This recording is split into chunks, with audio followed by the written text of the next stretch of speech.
Jamaah. Yeay. Oh jamaah. Yeay. Alhamdulillah. Saya ngos-ngosan. Kenapa guru? Lihat jamaah. Ya Allah, enteng-entengin sholat, nunda-nunda sholat. Gak boleh ibu. Gak boleh, apalagi sholat. Teman-teman mau masuk TV. Iya, mau ditonton sama keluarganya. Nah. Ada dong. Nah, baik guru, ini kita ngomongin masalah sholat subuh. Ya. Sering banget orang ketinggalan. Bukan ditinggal, tapi ketinggalan tetap sholat nih. Ya. Kira-kira pahalanya berkurang nggak? Nah, Rasulullah Shallallahu Alaihi Wasallam pernah nggak nih ketinggalan sholat subuh? Ya. Bismillahirrahmanirrahim. Allahumma shalli ala sayyidina Muhammad wa ala ali sayyidina Muhammad. Izin guru kita Habib Muhammad Sahab, Masya Allah Tabarakallah, Ustaz Sam, Masya Allah Tabarakallah, dan semuanya yang lagi nonton, ketahuilah jangan sampai kita menunda-nunda sholat, mengenteng-entengkan sholat. Nanti apa yang terjadi? Jelas kurang pahalanya. Karena ibadah yang paling dicintai oleh Allah adalah salat tepat waktu. Kalau kita salat di awal waktu, pahalanya bagikan berkorban seekor onta. Mundur 30 menit lagi, bagikan berkorban seekor sapi. Mundur lagi, seekor kambing. Mundur lagi, telat-telat lagi, bukan lagi berkorban, tapi bersedekah. Ayam, telur, dan seterusnya. Berarti makin kurang. Nah, pernah nggak Rasulullah telat salat? Pernah kejadian dijelaskan oleh Abu Qatadah bahwa pernah meminta, ya Rasul, pada waktu peperangan kita mampir dulu istirahat. Kata Nabi, saya khawatir jangan sampai kita ketiduran, nggak salat subuh. Apa yang terjadi? Kata Bilal, sudah tidur aja semua, nanti saya yang bangunin. Dan apa yang terjadi? Ternyata Nabi terbangun ketika matahari sudah mengenai kaki yang mulia, sehingga Nabi membangunkan semua. Bilal, mana kata-katanya? Mana? Lalu disuruhlah untuk mengumandangkan azan, untuk melaksanakan salat. Jadi pernah Rasulullah telat salat subuh, dan Rasulullah sudah sampaikan kalau kita istirahat khawatir tidak salat subuh, maka yang dilakukan adalah langsung melaksanakan salat subuh. Tapi bagaimana nih? Udah telat, maka salatnya orang yang ketiduran adalah ketika dia terbangun. Tapi niatnya niat qadha. Qadha ya, tapi tetap sholat yang penting. Tetap sholat. Iya, baik, terima kasih guru ilmunya. Ya. Baik, langsung aja kita minta ilmu dari Ustaz Syam. Ini Yes, penting nih. siap. Sholat Jumat. Sholat Jumat. Wajib yang nggak boleh ditinggalkan ya. Nah, ini ngomongin masalah sholat Jumat, ini asal usulnya gimana?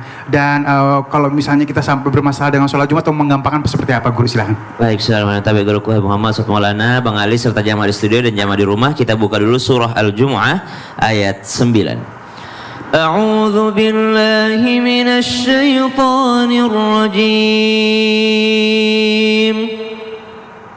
Bismillahirrahmanirrahim. Ya ayyuhalladzina amanu idza nudiya lis-salati min yaumil jumu'ah إذا نودي للصلاة من يوم الجمعة فاسعوا إلى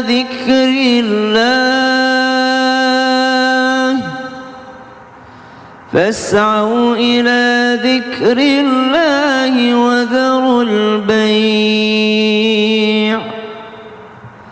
ذلكم خير لكم إن كنتم ta'lamun.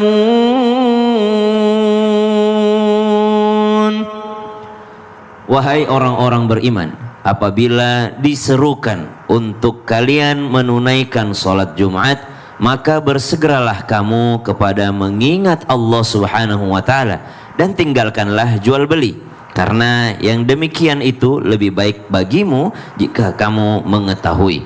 Al-Quran surah Al-Jumu'ah ayat 9.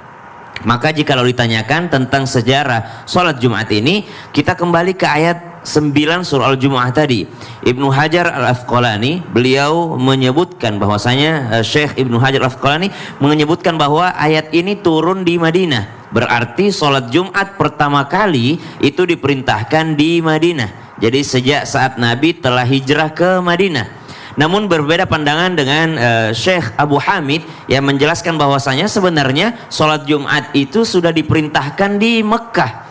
Dan ketika sudah diperintahkan di Mekah, salah satu utusan Nabi SAW yang pertama untuk hijrah ke Madinah adalah Sayyidina Mus'ab bin Umair radhiyallahu anhu.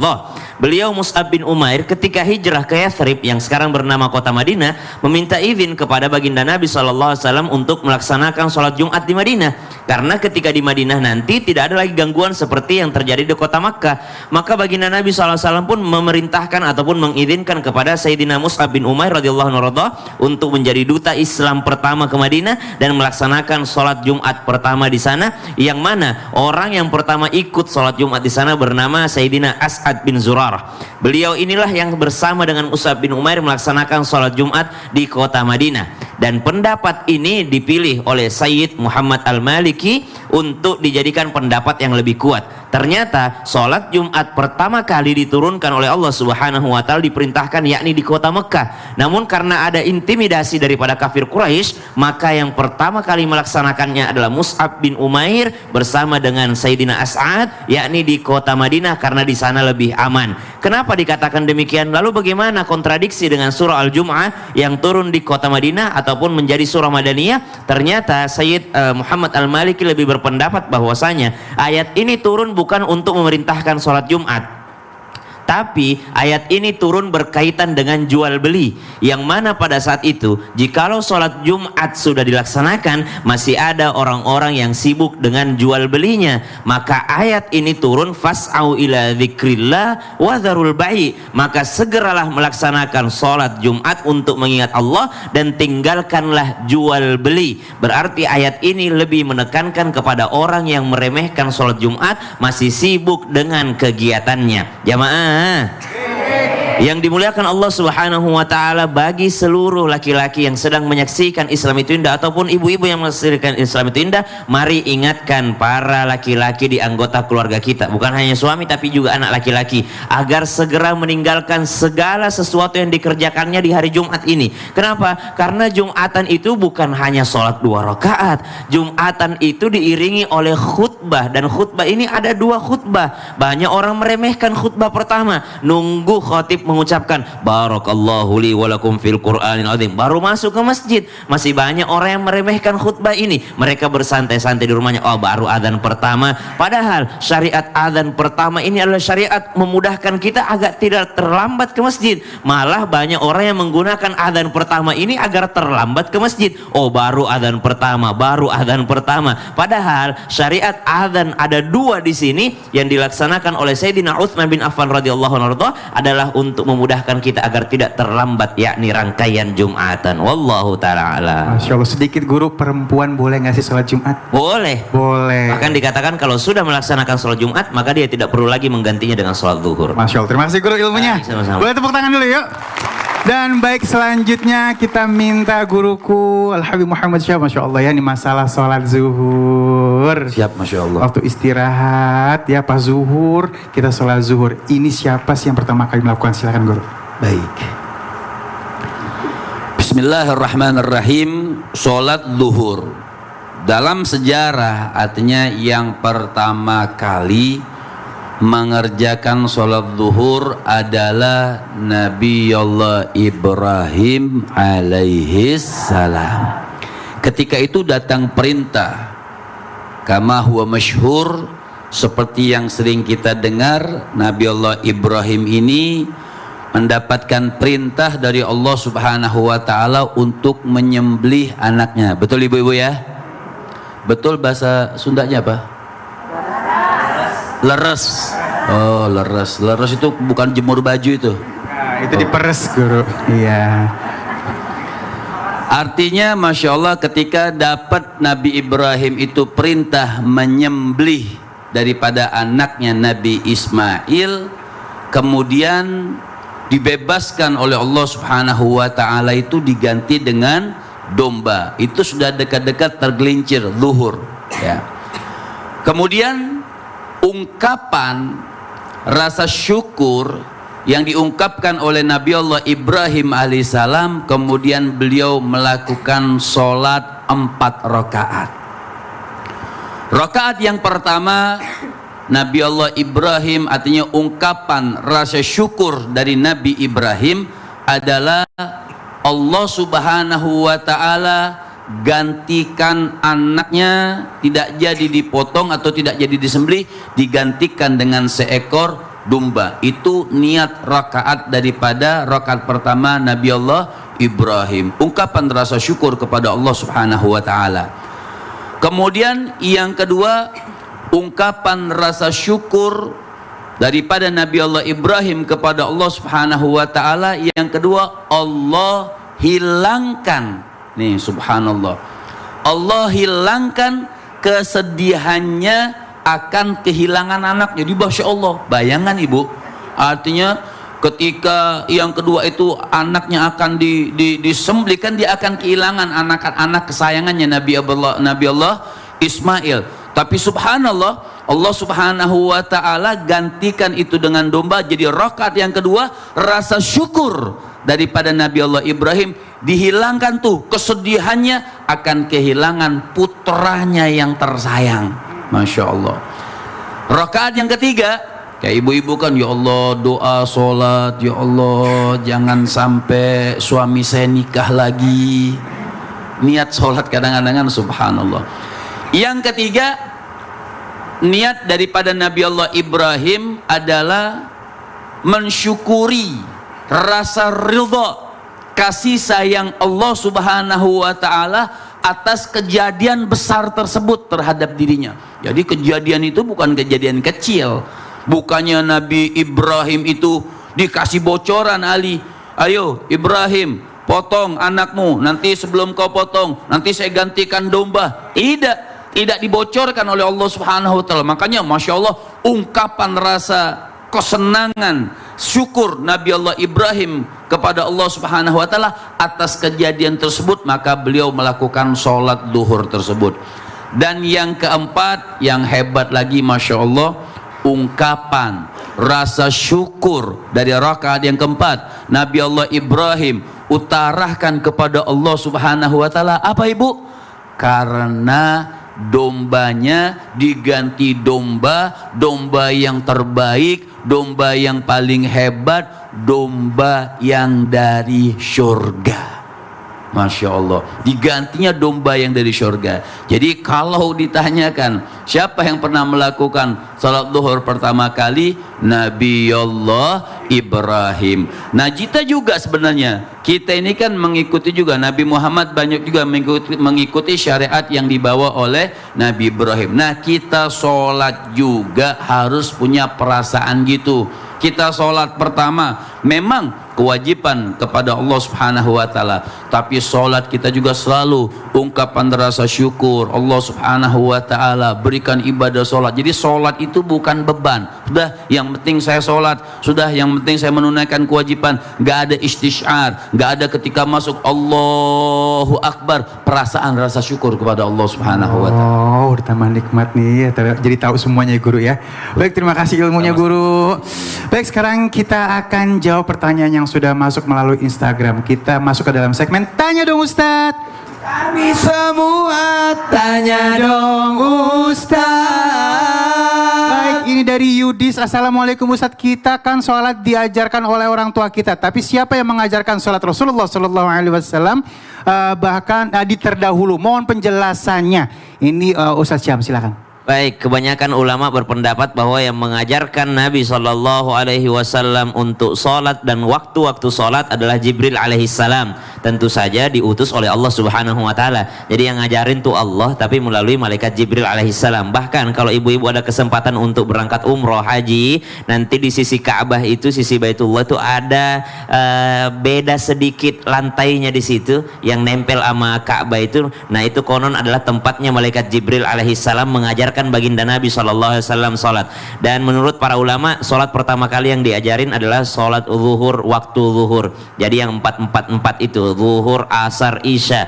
Jadi diajarkan oleh malaikat Jibril alaihissalam kepada baginda Nabi besar Muhammad SAW. Adapun nabi-nabi terdahulu ya juga sama, karena memang tugasnya malaikat Jibril alaihissalam adalah mengantarkan wahyu. Kan nabi-nabi itu petunjuknya adalah dari wahyu, dan wahyu ini diantarkan oleh Jibril alaihissalam, wahyu dari Allah subhanahu wa ta'ala untuk para nabi-nabi Allah. Jadi kita mau tanyakan, kalau kita kan diajarin sama orang tua kita, kalau Nabi diajarin sama orang tuanya, diajarin langsung oleh Allah subhanahu wa ta'ala melalui malaikat Jibril alaihissalam. Yang kedua, ketika Nabi SAW dalam peristiwa Isra Mi'raj, Nabi SAW mampir di Masjidil Aqsa, dan Nabi SAW dimandat untuk menjadi imam pada saat itu untuk nabi-nabi yang lainnya, dan yang membimbingnya juga malaikat Jibril alaihissalam. Masya Allah, terima kasih guru ilmunya. Dosen privatnya Nabi. Langsung Jibril alaihissalam ya. Nah baik, sekarang kita kasih kesempatan buat jamaah untuk bertanya. Siapa yang mau nanya? Ibu silakan. Ya. Assalamualaikum warahmatullahi wabarakatuh. Waalaikumsalam warahmatullahi wabarakatuh. Perkenalkan, nama saya Ibu Heni Maksum dari Majelis Taklim Al-Jihad Bandung. Mau bertanya sama Habib. Masya Allah. Asal usul sholat asar yang dilakukan pertama kali itu oleh siapa ya Habib ya? Baik. Katanya pertama kali yang melakukan sholat asar itu ketika Nabi Yunus berada dalam perut ikan.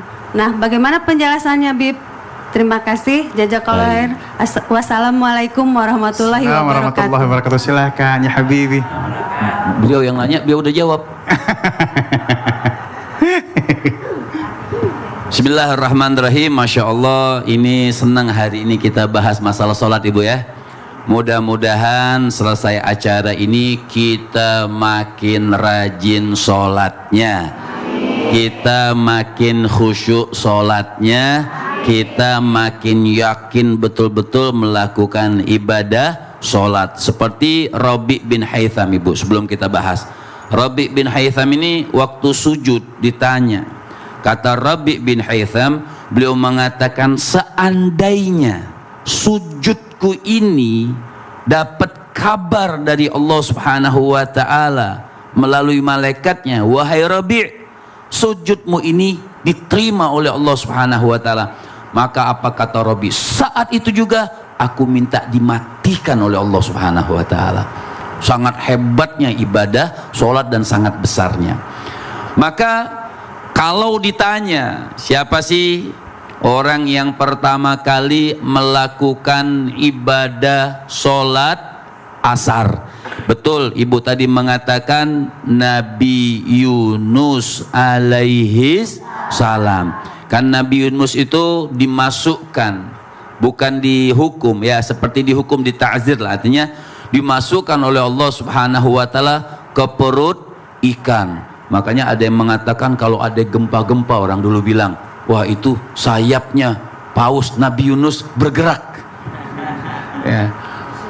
Artinya Masya Allah, pertama kali yang melakukan sholat asar itu Nabi Yunus. Ketika beliau itu diuji oleh Allah Subhanahu wa ta'ala, dimasukkan ke dalam perut ikan, kemudian dikeluarkan oleh Allah Subhanahu wa ta'ala dari perut ikan.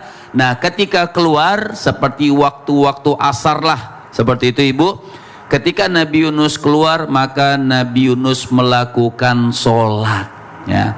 Pertama memang niat beliau pada saat itu adalah ketika keluar daripada perut ikan, maka beliau sholat pertama mengungkapkan rasa syukur. Rakaat pertama mengungkapkan rasa syukur Allah Subhanahu wa ta'ala bebaskan beliau daripada perut ikan.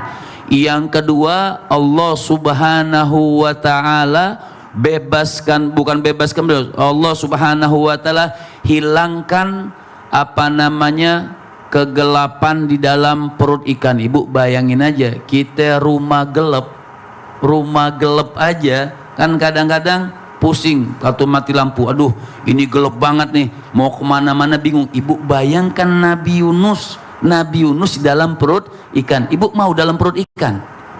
Mau dalam perut ikan? Sholat yang bagus.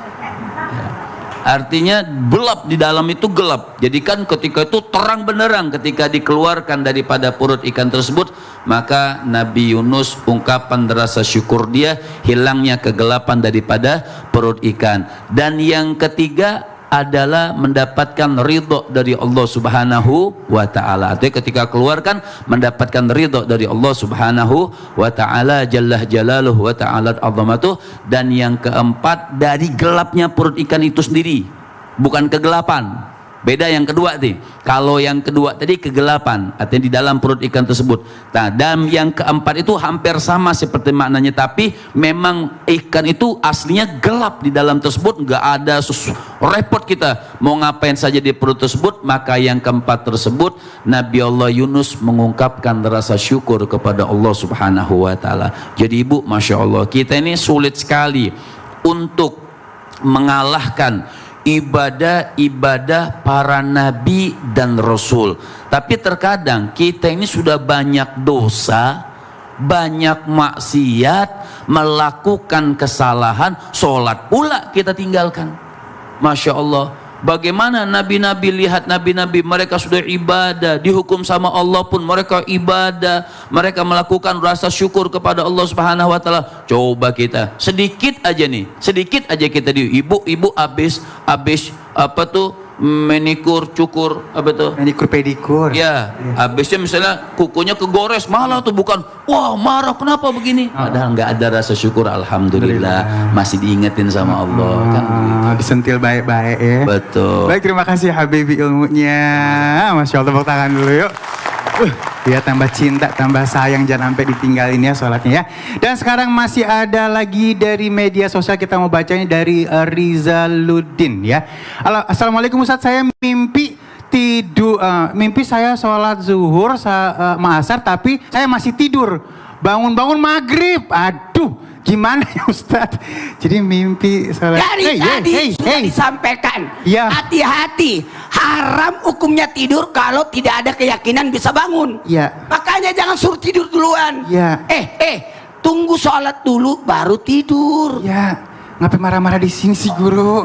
Iya, saking emosinya ya. Soalnya 2 waktu sholat terlewatkan. Iya. Jangan kemana-mana, tetap bersama kami di Islam itu indah. Jamaah, alhamdulillah. Nunggu bola, nunggu ini.